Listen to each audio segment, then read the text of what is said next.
Welcome to A Mason's Work, the podcast where we review Masonic symbols and illustrate how they can be used to solve problems in everyday life. With your host, Brian Mattox, a proud member of the Craftsman Online Media Network.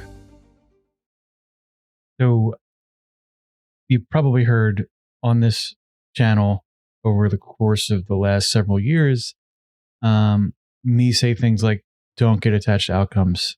Getting attached to outcomes is a challenge for a lot of people and really a nightmare scenario long term. And the reason for this, of course, is that if you get attached to outcomes and the work you do doesn't go your way because you don't get the outcome you want, you run afoul of stopping the effort. You get dejected, disappointed, what have you, and then just basically stop doing the thing. That is very difficult for a lot of folks because we are pushed towards a mindset in the sort of everyday life that we have to the only thing that matters is the outcomes. It's it's the number on a scale. It's the number in your bank account. It's, the number of cars in your garage. And that focus distracts you from what is probably the single most important part of the entire process, and that is living.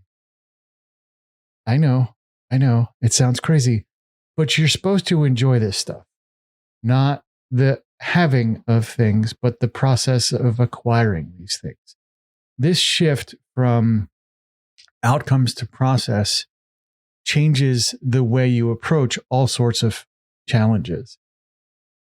You're probably, and this is a kind of a cold hard truth for a lot of folks, you're probably never going to love the suffering part of the conversation, right?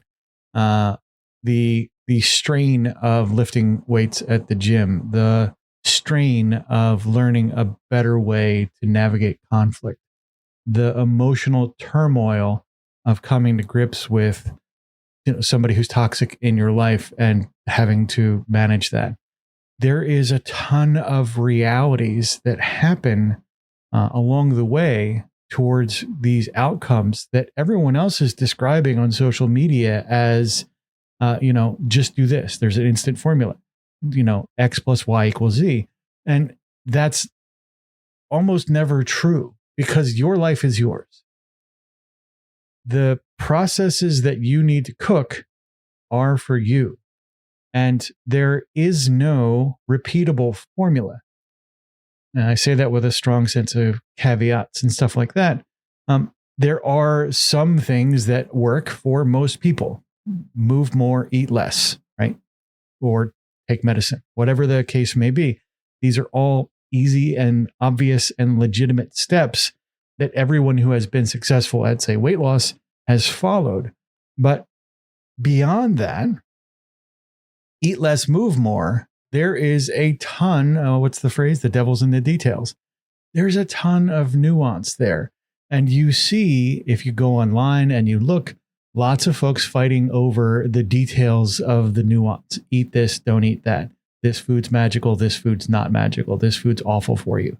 This one causes cancer. This one causes you to have, psychic powers. Whatever the case may be, those sort of nuanced details in a lot of ways should be kind of disregarded. This doesn't mean, go eat, mercury because you think it's tasty. This means don't listen to all of that noise and mistake that for the magic solution. There isn't one. The magic solution is the one that you cook for yourself that works for you. The way you're going to make that work is you're going to start like an entered apprentice. You're going to start as a rough ashlar. You're going to find the easiest way to move the goal, the objective forward without attaching to that objective as the only purpose. There are some obvious behaviors that will help you move the conversation forward. For example, eat less, move more, to help build a body that works for, you achieving greater outcomes, longevity, etc., better cognitive benefits. You take that overall desire, right? I have a desire to have a body that facilitates my goals. And then you go backwards and you say, okay, it's obvious I need to move more. What can I do? Don't go find the magic exercise that's going to fix it, because there isn't one. Don't go find or looking for the one magic supplement that, I'm missing this in my life. Eat vegetables and fruits and, the appropriate amount of protein, and that's good. And what's the appropriate amount? There's general guidance on this. Don't look for specifics. Look for the general guidance.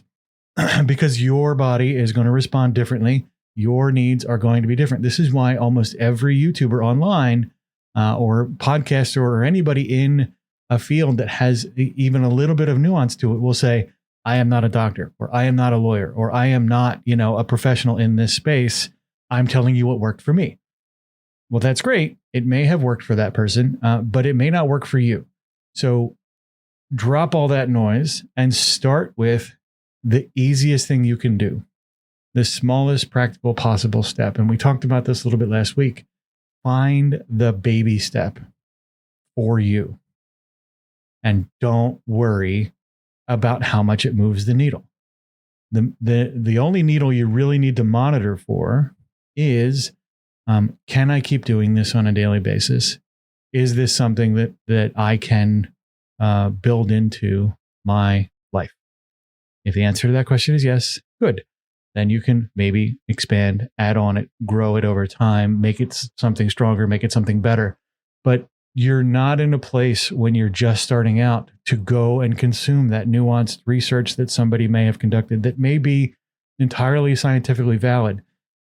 You're not there yet. You're just starting out. Put on that apron and get attached to the idea that you're going to try a bunch of stuff, and whatever works, whatever feels right, is going to be the place that you start. And then you start collecting better data and all that kind of stuff that's going to happen with good process refinement, and you're going to achieve those outcomes. But don't get mired up in that magic pill solution stuff that comes your way, because there's lots of folks out there trying to sell you the magic answer.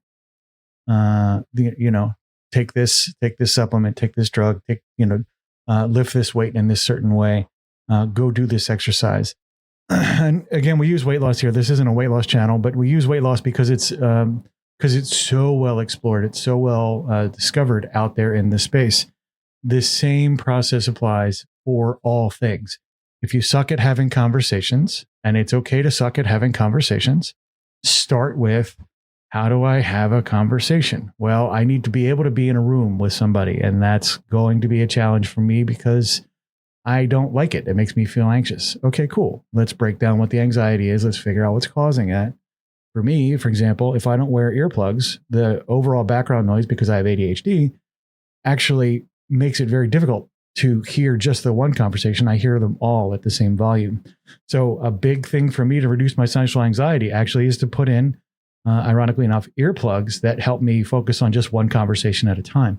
There's little solutions like this. Again, as you approach solving issues in your life, trying to create better quality, moment by moment life experience, you're going to need to start to get these little feedback mechanisms going and reach for information and data that you can use to make small little changes that you can repeat forever and iterate on to improve them. That's the mechanic. That's the way this works. If you learn nothing more from this channel, if you do nothing else with the content of what we talk about here, if you can master that, if you can master the art of the start on this stuff, you have already beaten the game. The views represented in this podcast are those of the speaker alone and are not representative of any grand or subordinate lodge.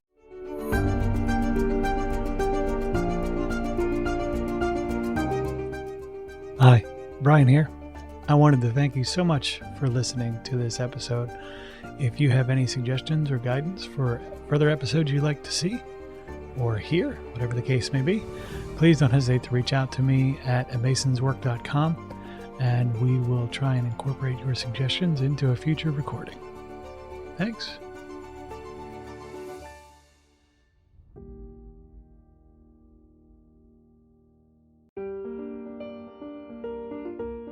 Freemasonry teaches us that the true work is within, a lifelong journey of reflection, discipline, and discovery.